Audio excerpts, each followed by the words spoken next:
एक बात ध्यान से देखो, या मैंने या की बैकग्राउंड तो काफी अच्छे ढंग से आपको इन कॉन्टेक्स्ट सर्ग विसर्ग स्थान के समझाने को प्रयास कियो। यहां जो पुष्टि सृष्टि को पोषण करना है, वह पोषण में कौन सी लीला यहां वर्णित हो रही है, लिखना है तो लिख लो। भगवान नाम को प्रदान करना, भगवत रूप को प्रदान करना, भगवत कर्म को उपदेश करना, और वामे आते भय विघ्न को कैसे वारण करना। माने पॉजिटिव साइड में ये और नेगेटिव साइड में वामे आते भय विघ्न को सॉल्यूशन क्या लाना, कैसे सॉल्व करना, कि भाई यहां में प्रॉब्लम क्या है, वह प्रॉब्लम को सॉल्यूशन क्या है, वो बताने से पोषण लीला हो सके। पर्टिकुलरली यह गुसाई जी के पोषक लीला के पुरुष के कैरियर तरीके, तो उनकी कैरियर क्या है, वह को ये वो है। सीधी बात है यहां में કે તે પદબંધુ શ્રી વલ્લભનંદજી, ત્રિભુવન મંગલ પરમાનંદજી, સકલ જીવનો ટાળ્યો દંદજી, જગમાં વ્યાપ્યો મુકરંદજી। या मंगलाचरण में त्रिभुवन मंगल हैं, उनके वंदन करना, परमानंद रूप हैं वगैरह वगैरह, वो उनको वही जो चले आ रहे है, कैरी फॉरवर्ड हो रहे है पुरुषोत्तम को, क्वालिटी को, यहाँ सर्व वेदांत प्रत्ययम को, वो यहां सर्व वेदांत प्रत्यय को आलंबन बना रहे हैं। पर एक स्पेसिफिक जो बात यहां कह रहे हैं वो है सकल जीवनो टाळ्यो द्वंद्व जी। ये द्वंद्व कौन से?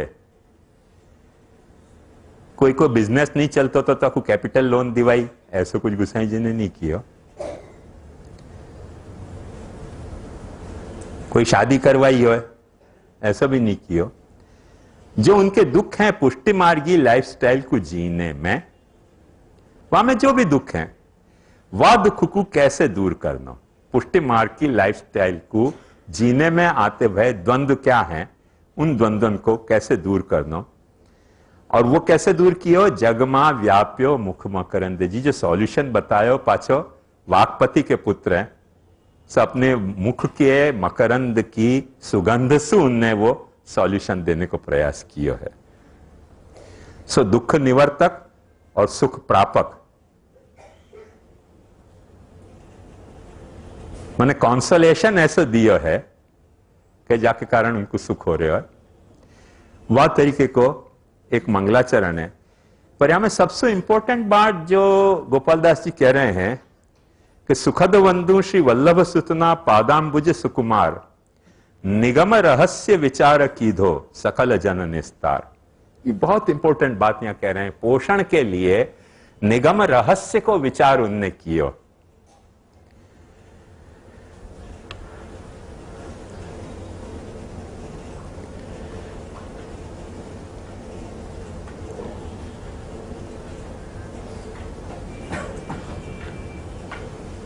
हमारे दादाजी गुसाई जी के बहुत ज्यादा भक्त थे।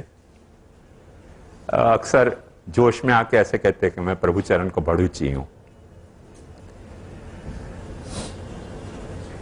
उनको भाव होता, वाह के विषय में मेरे को कुछ नहीं कहना है ज्यादा। पर एक बात ध्यान से समझो कि वो प्रभु चरण के भड़ोची होने के कारण दादाजी को हर वक्त एक आर्ग्यूमेंट घूमती रहती थी दिमाग में, और वो आर्ग्यूमेंट ये होती कि महाप्रभु जी दैवोद्धार प्रयत्नात्मा है और गुसाई जी सर्वोद्धार प्रयत्नात्मा है।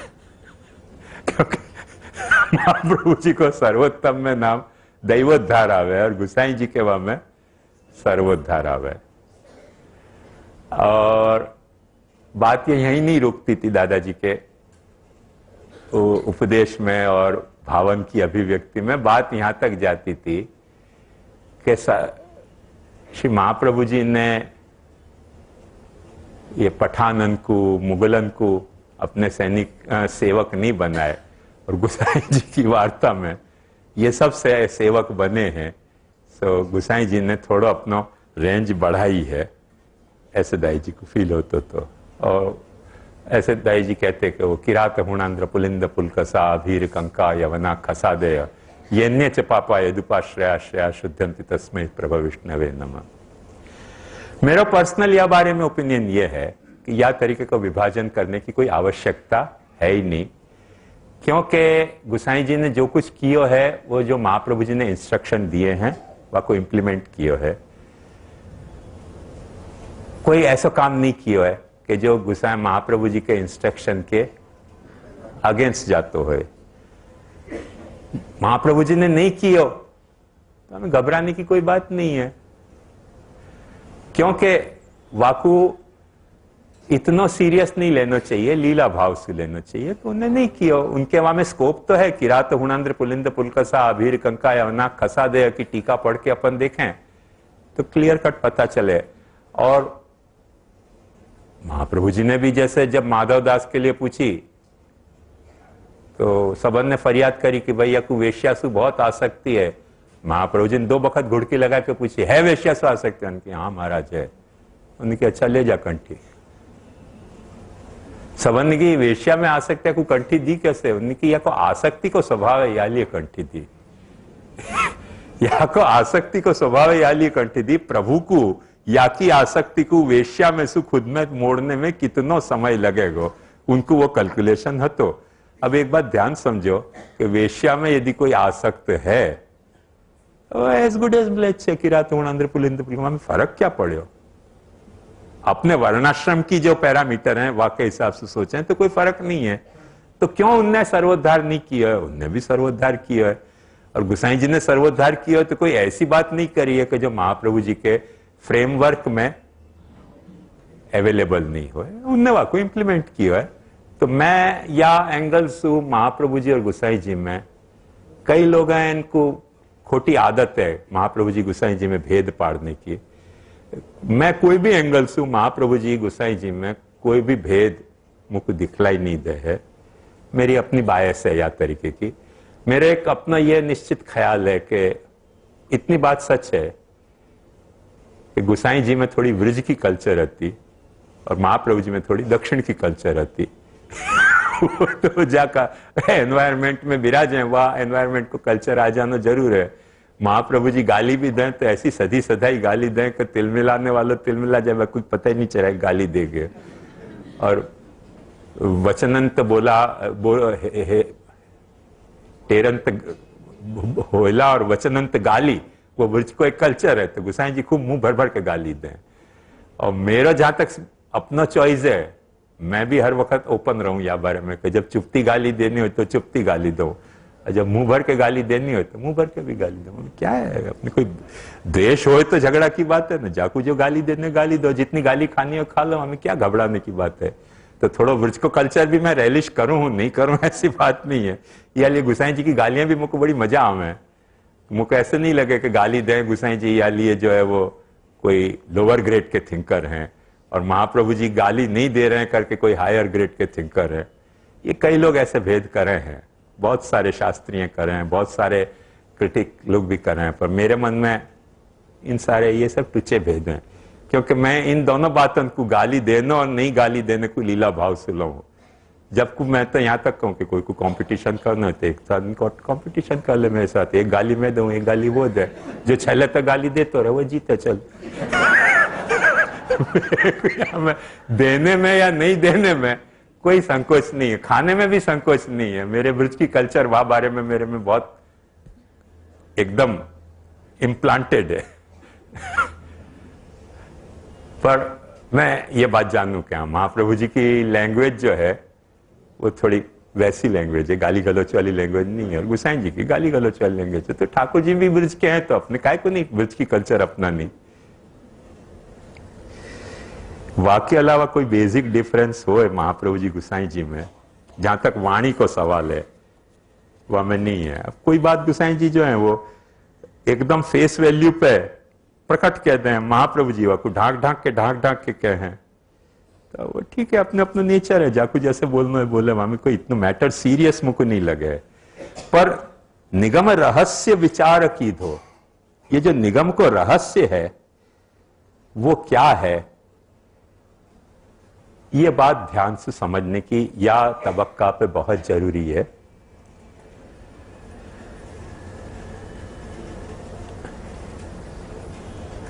अपने यहां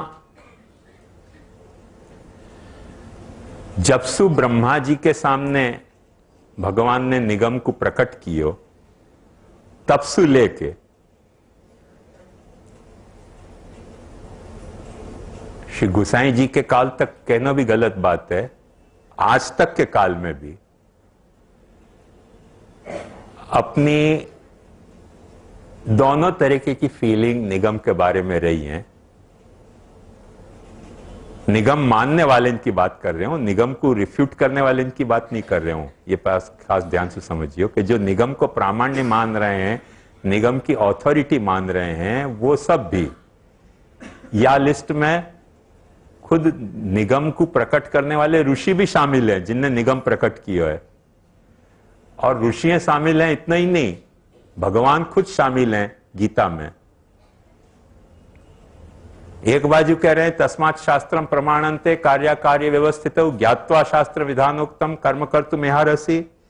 एक बाजू कह रहे हैं कि ऐसो कर्म को जो है वो ब्रह्मसु वो है प्राकट्य है, ब्रह्म को अक्षर ब्रह्मसु प्राकट्य है, और कर्म ब्रह्मोद्भवम विद्धि ब्रह्माक्षर समुद्भवम। और खुद कह रहे हैं कि ऐसो ये अनादि निधना वाणी है, मेरी रूप में है। और फिर खुद ही कह रहे हैं कि निस्त्रैगुण्य भवार्जुन, वेदवादरता पार्थ नान्यदस्तिवादी न, गाली भी दे रहे हैं। खुद ही वेद को प्रमोट कर रहे हैं, खुद ही वेद को गाली दे रहे हैं। अपने यहां ये भी रहे है, मैंने कालिदास जैसे जिनने बौद्ध धर्म के जबरदस्त प्रचार के बाद फिर सु अपने काव्य के दमखम से हिंदू धर्म को एस्टेब्लिश किया। कालिदास को एक बहुत बड़ा रोल है जो लोग समझे नहीं है। वहां ने कोई उपदेश नहीं दिया धर्म को, वहां ने कोई शास्त्रार्थ नहीं किए। बुद्धन के साथ टकराया तो गरीब, गाली भी दी तो महाप्रभु जी के स्टाइल में दी बौद्धन को।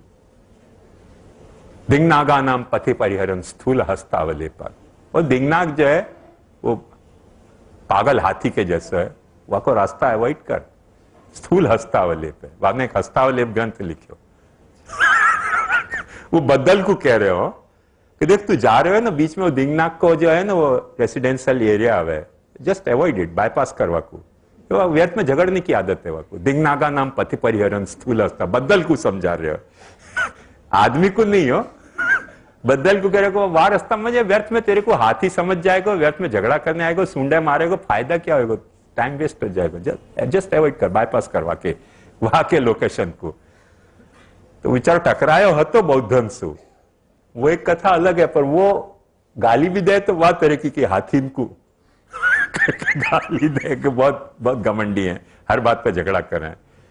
पर जो आपको पॉजिटिव रोल है कालिदास को, वह ने रघुवंश कुमार संभव काव्य के द्वारा अपनी पूरी हिंदू वैदिक कल्चर को इतना पॉपुलराइज कियो, इतना प्रमोट कियो कि अपन वहां को कवि करके डिग्रेड कर रहे हैं। पर सचमुच में वाह के कारण अपन एग्जैक्टली वही समझ सकें कि जैसे वार्ता के कारण आज अपने संप्रदाय कितने लोगों को पता है, ऐसे कालिदास के काव्य के कारण न जाने कितने लोग हते कि जिनको हिंदू धर्म के बारे में एप्रिसिएशन को भाव आयो होगा, जो शायद शास्त्र पढ़ने से पॉसिबल नहीं हतो, पर कालिदास को काव्य पढ़ने से वो हिंदू धर्म के प्रति, वैदिक धर्म के प्रति उनको एप्रिसिएशन को भाव आयो। ये कालिदास को जो एक बहुत मेजर कंट्रीब्यूशन है, लोगों के निगाह में नहीं है। वह तरह से कालिदास को पढ़े ना, सचमुच में अपने को आश्चर्य को आने काव्य के माध्यम से हिंदू धर्म के जितने भी फाइन पॉइंट्स हैं उनको कैसे इलस्ट्रेट किए हैं कि अपनी लाइफस्टाइल क्या है, अपने एम्बिशन क्या है, अपनी पुरुषार्थ व्यवस्था क्या है। हर बात में ये पुरुषार्थ व्यवस्था को अभी मैंने ग्रंथ प्रकट किए, पर मैं एक सच्ची बात बताऊं कि वहां को सोर्स कालिदास है। वो बात सबसे पहले कालिदास को सूझी है। यौवनेभ्यस्त विद्यानाम शैशवेभ्यस्त विद्यानाम यौवने विशेषिणाम वार्धक्य मुनिवृत्ति नाम योगे नान्ते तनुत्यजाम, वो अपनी लाइफस्टाइल है। तो वो हर जगह कालिदास को एक्सीलेंट रोल है। तो बात ध्यान समझो कि वो कालिदास पाछो इतनो वेद को प्रमोट कर रहे हो है, और पाछो यो भी कह सो ये तो खूबसूरत इतनी है कि वेद पढ़ पढ़ के बुद्धि जड़ ब्रह्मा या खूबसूरती को पैदा नहीं कर सके। वेद पढ़ने वाले बुद्धि जड़ हो या अपन कहवे कि बौद्ध लोग कहवे, वो कोई नायिका की खूबसूरती को वर्णन करते पढ़ते वक्त ये कह रहे हो कि या की खूबसूरती या नायिका की या की ये ब्यूटी जो है वो ब्रह्मा की नहीं है, ये एक्स्ट्रा ब्रह्मा को क्रिएटर है। अनैव काचित सा सृष्टि विधातुर व्यतिरेकिणी है, क्योंकि ब्रह्मा तो बेचारा वेद पढ़ पढ़ के मूर्ख है, वाग में इतनी अक्ल कहां से होगी कि खूबसूरती क्या है। क्या चक्कर है, कुछ समझ नहीं आवे कि हरेक को वेद के साथ झगड़ा है, और हरेक के लिए वेद वाणी जो है, इवन भगवान को झगड़ा है तो अपन कौन सी खोज की मूल्य है, अपन समझ सके भगवान भी ये झगड़ा कर रहे हैं। हाँ, त्रैगुण्य विषय वेदवाद रहता पार्थ नान्य दस्तित्व अन्य। और भगवान करें तो चलो, लोग आजकल के इतिहासकार लोग यूं कहें कि कृष्ण बाद में भय और कृष्ण हते ही नहीं, और कृष्ण को तो आभिरन के ग्वालन के जो कोई हीरो होते उनको बाद में गॉड के रूप में प्रमोट किया गया। खुद वेद के ऋषि ऐसे कह रहे हैं वेद के बारे में। वो एक बाजू कह रहे हैं कि ये जो है वो अनादि ब्रह्म है जो हमारे भीतर प्रकट भयो है, और फिर पाछे निंदा करें कि वेद क्या है, ये सब जड़ वस्तु है, वेद से तो तत्व को ज्ञान ही नहीं हो सके। खुद ऋषि ऐसे पास के हैं। अपन जो तैत्तिरीय उपनिषद को पाठ करें अपन अच्छी तरह से जाने, यतो वाचो निवर्तन्ते अप्राप्य मनसा सह, वाणी से तो बोले ही नहीं जा सके। अशब्दम स्पर्शम अरूपम अव्ययम, अरे त्यार बोल काय को रहे हो। या तरीके को मिक्स अप्रोच शेक्सपियर या को वो कॉम्प्लेक्स क्या है अपने बाप सुदेश करने को, इडिपस कॉम्प्लेक्स। तो शेक्सपियर को इडिपस कॉम्प्लेक्स क्या है, तो ये इडिपस कॉम्प्लेक्स जो है ये अपने को है कि क्या है, ये तो पर मुक लगे कि पर पोतानी व्यक्ति करे वह सृष्टि ते द्विधा प्रकार देवासुरी बेव उपजावी प्रभु मन करी विचार से। प्रभु ने भी ऐसे कुछ विचार किया है कि मैं तुमको गाली दूं और तुम मुझको गाली दो, चलो आपस में गाली को सेशन करते रहे। तो प्रभु वेद में अपने को गाली दें और अपन फिर पाछी वेद को गाली दें कि ये ऐसे सब बात करे, वेद जड़ कर्म जड़ आसुर है, ये है वो है। ये सब जगह या तरीके को इडिपस कॉम्प्लेक्स वेद के बारे में रहे ही है, और वो हर बेटान को बाप के बारे में हुए, हर बेटी को माँ के बारे में हुए है, हर बहू को सास के बारे में हुए, जमाइयन को ससुर के बारे में हुए कि नहीं, वो थोड़ो इंक्वायरी करनी चाहिए, सर्वे करना चाहिए। ये थोड़ो सर्वे करना चाहिए कि जमाइयन को ससुर के बारे में हुए कि नहीं। पर इतने केसन में तो ये अपन निश्चित समझे कि वो इडिपस कॉम्प्लेक्स काम करते ही हुए है, वो वेद के साथ अपनो है।